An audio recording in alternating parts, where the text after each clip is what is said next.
Now that we're going to be using InDesign for multi-channel publication, it's even more important to make sure that we have all of the hyperlinks in place that we need. Most important is the table of contents. So here you can see in my document I've got subhead text as one of the style sheets that I use often.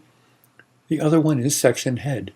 And from that we can see a sample of the table of contents that we're going to build. 3 style sheets assigned there. The label, the heading page, and the listing. Now if we take a look at our table of contents and the way we've got it constructed, we're also using a special character that's very versatile. Here, if I just enter in the tab after my selection, you can see that I've got a fixed value. If I enter in shift tag, I have a variable value. Basically now, if I go to 2 columns, I'm not going to have to adjust my tab anymore to get everything to fit. So let's move that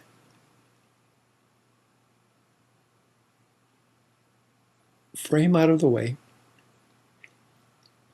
and start building our table of contents. From the layout menu, I'm going to choose table of contents. I'm just going to remove the style sheet I already have applied.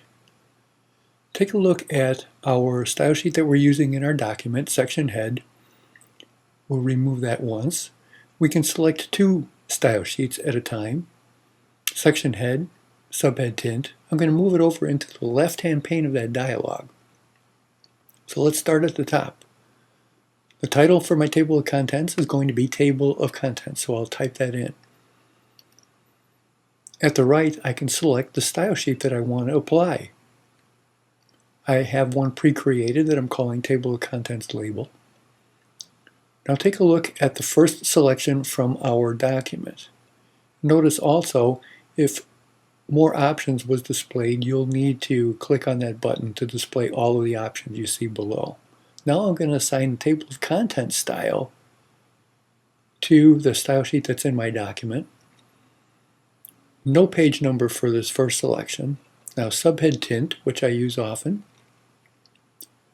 is going to be married to our table of contents listing. Our page number is going to come after our entry, and we're going to enter in a $Y. That's the symbol for that right align tab. And for the actual page number, we're going to apply a table of contents hyperlink character style. I'm going to click OK, and just that fast, my entire table of contents has been built with the correct page number. Now, if we were done with this document, we could send it off to print. But for our interactive version, we actually want those numbers to look like hyperlinks. So I'm going to redefine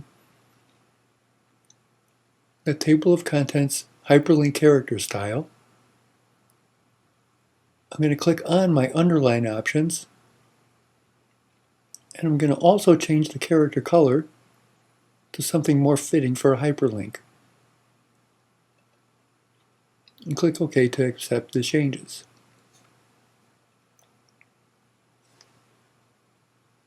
Let's take a look at what we can do to soup up our other edition, the PDF edition that we want people to read on screen.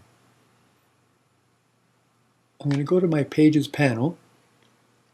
I'm going to pick the very bottommost master page, click on a light background, and now with that background applied, we're going to export this document to a PDF. From the File menu, I'm going to choose Export, and notice in CS5 there's some new options. From the pull-down, I can choose Adobe PDF Interactive, and I'm going to click Save. We'll accept most of the defaults here. We've got facing pages. We're going to print them both simultaneously. We're going to include all of the buttons and media. We're going to open it in full screen mode. We'll click OK. That dialog's telling us that we're going to RGB from CMYK. We'll accept the invitation to go into full screen mode, and we'll click to transition into the next page. Go forward, go back, and now if we click on that hyperlink, we're going to immediately pop to that page. We got one problem here though. We can't get back to that table of contents after we've started reading. So let's fix that in our InDesign document. I'm going to go back to that master page called footer. I'm going to activate another layer. We've already built a layer that's going to give us some navigation. And notice I have got a button that pops into place. If I select it and go to my button panel, take a look at the top option that I have. On click, I'm going to go to the previous view. And we'll get back to that second selection in a second. I've got a different appearance for normal and rollover. And now I'm going to export one more time using the same PDF settings that I did before. I'm going to get one more warning. There's a button action that I haven't accounted for, and we'll get back to that in a second. Right now, let's accept that invitation to go in the full screen view. Let's go back. Now we can link to our table of contents, and you can see we have that Go Back button. If I lay over it and click, I now can pop back to the table of contents. So here's what the functionality actually does. You can see I've gone to 16. I can now scroll forward to finish my article. I can go back once to get to where I was originally, click Go Back once more, and I can get all the way back to my table of contents. Let's take a look at that button one more time and take a look at the other action that we have associated with it. On click, we can also go to a page, which in Swift we've specified as page 3. We can also use the new animation panel to create some animation, and here I've just had it kind of pop in from the bottom. We've also got a preview panel that lets us preview the action of the Swift while we're still in InDesign. So let's export this as a Swift, which we'll be able to read in our browser. I'm going to choose Flash Player Swift. Let's accept most of the defaults here as well, because we're anxious to try this out. Page transitions, we can have any number of selections, and let's just choose one. Let's just specify dissolve, for instance. Include interactive page curl, and click OK. Going from CMYK once again to RGB, that was the warning. Let's bring our pages into view.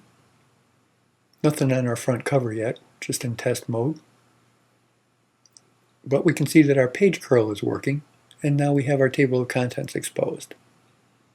And take a look at the action of that Go Back button in the upper right. The dissolves are working, and the Go Back button now will take us back to the table of contents that we've specified. Forward to page 16. Go Back button has some motion. Page curl is in place. One button can have two different actions, one in Swift, one in PDF, and one document can have 3 different destinations.